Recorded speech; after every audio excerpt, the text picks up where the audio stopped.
Rob should be playing twice as many minutes as he's playing. I mean, statistically speaking, with the production that he's putting up with that stat. So, again, I mean, I'm not saying Rob Williams is the savior, but he should be playing more. So, Bobby, you explain this, okay? Because you represent kind of the faction of people out there who are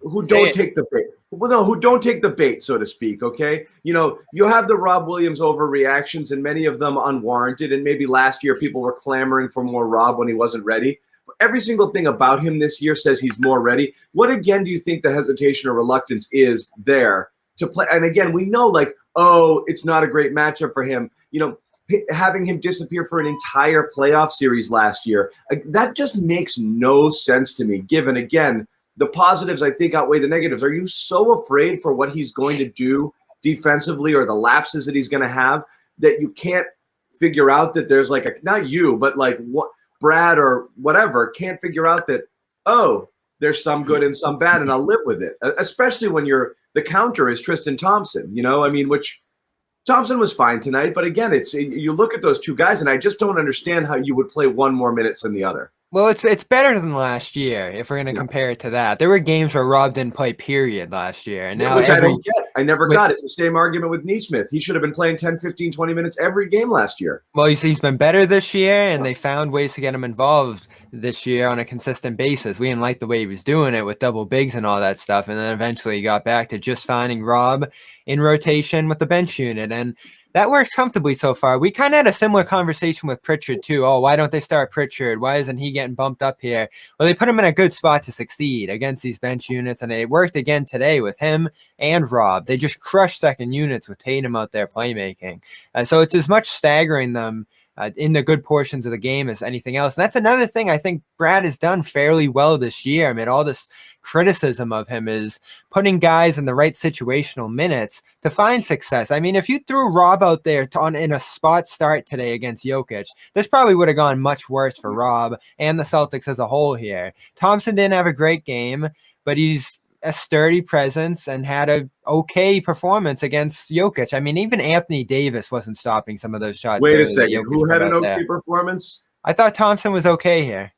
I mean, what do you determine okay? All right, I mean, John, he's going against Nikola Jokic, who's third in the MVP race, and Rob gets to clean it up against Isaiah Hartenstein. How much work? What could Jokic have done better in the first 15 minutes that he played tonight than he did? Like, is it possible for a human to play better? So nobody slowed him down. Nobody did okay. Like, he literally had a near perfect half. So yeah, but my point is not do pretty good on him. That's not my point. My point is Thompson just went up and I thought he was okay. In the way. And then Rob got to play the secondary minutes and destroy Isaiah Hartenstein. If you put Rob against Jokic and Thompson just being a net neutral with Isaiah Hartenstein, it would have been a different game.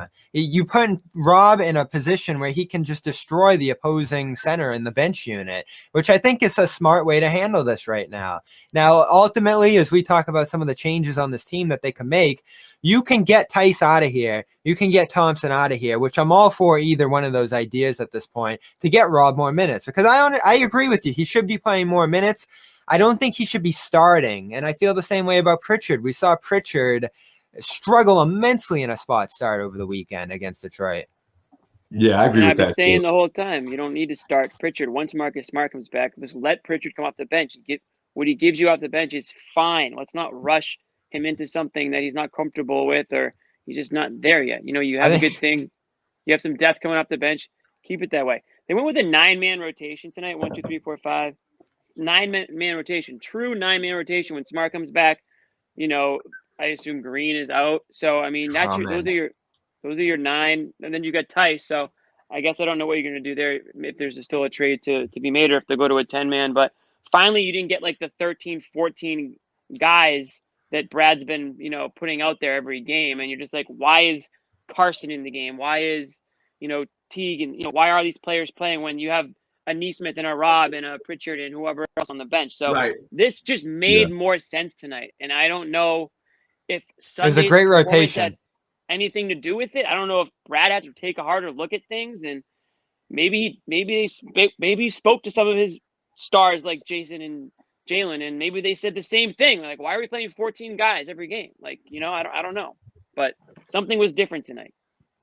I'm Yeah, not I mean, I saying think Brad knew. Jason Tatum didn't have a great game either, but I mean, something was different Approach was energy-wise. different.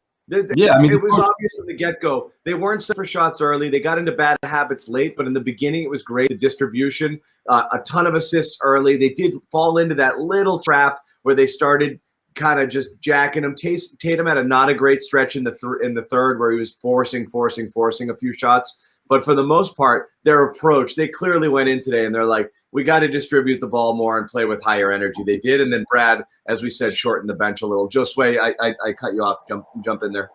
Yeah, no, I was just going to say that because I think they went into the approach was different because obviously what's been going on the last couple of games. Obviously, the pressure of, what Brad Stevens and what Danny Ainge said to the media, this was a big spot for them. And I think, to also piggyback on Jimmy's point about the second unit and Rob Williams, I think between him and Pritchard, those two could be the anchors right now. I don't know if that's going to be the case for the entire course of this regular season, but I like when those two are out there. I like to see Javonte out there as well. That energy coming in, off the bench, playing against, the second unit of the Nuggets. They outscored them in that first half, and it wasn't even close. And I just think that continuity is going to be so important because at the beginning of those stretches where the second unit has to come in and sort of hold the fort, and whether it's Jalen out there or a couple of other starters out there, those three are going to be really important, or at least between Pritchard and Robert Williams. I look for those two to anchor the second unit. And I don't. Rob's been fantastic. That's most beneficial for him instead of starting. He's better in that role.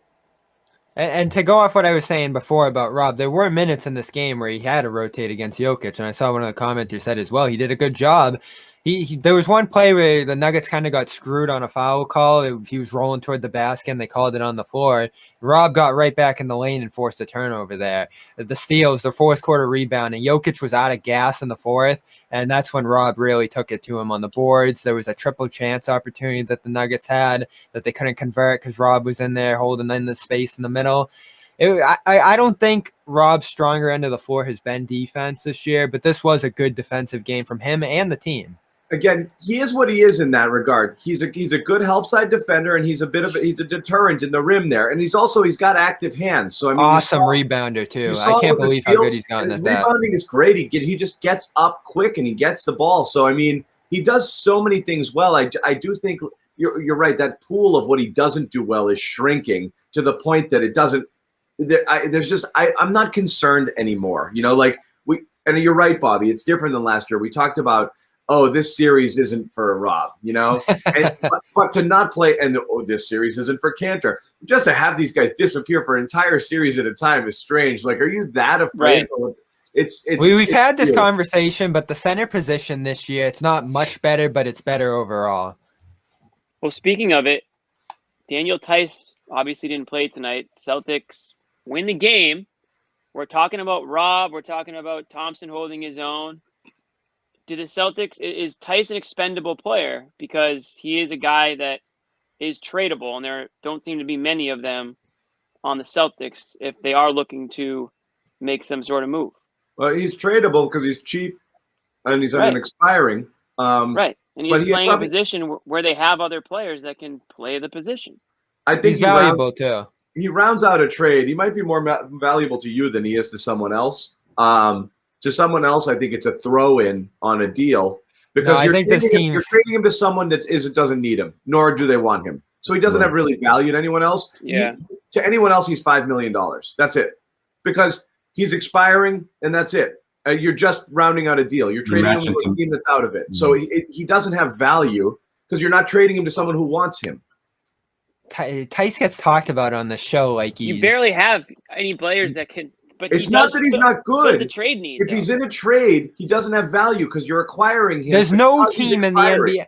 If they trade him right now for PJ Tucker, which is an idea I floated before, the Rockets would be absolutely thrilled about that. It would solve their center issues right now that they're going through. They would keep him long term as their backup center. You might be able to trade strength for strength there. You might be able to do that. He's valuable. He's a good player.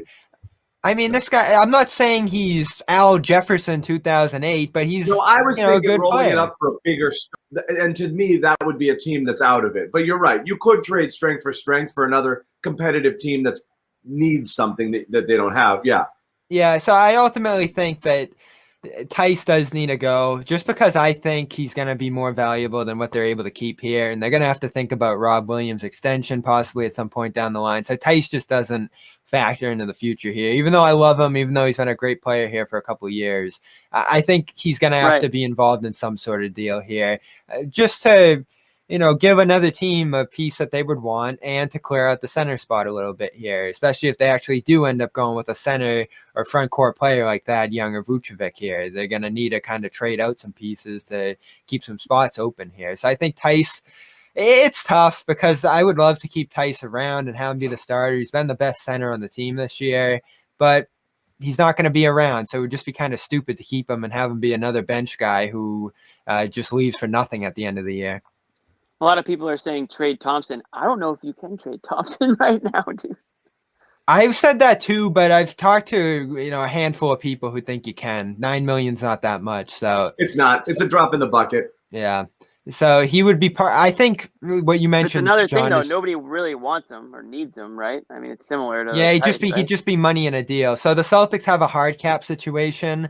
So even though they can take in up to $28 million in a TPE deal, they can't actually get there. I think it's like 20 million, John, last time we talked about this. It's 20 is what the Celtics can use of that 28, essentially. Yeah, so if they could send out 9 of Thompson there, so you got to send it. You got it right to get the 26. Like a Vucevic, for example, is 26. To get that and fit it in under a hard cap, you'd have to trade something else in. Yeah. Right.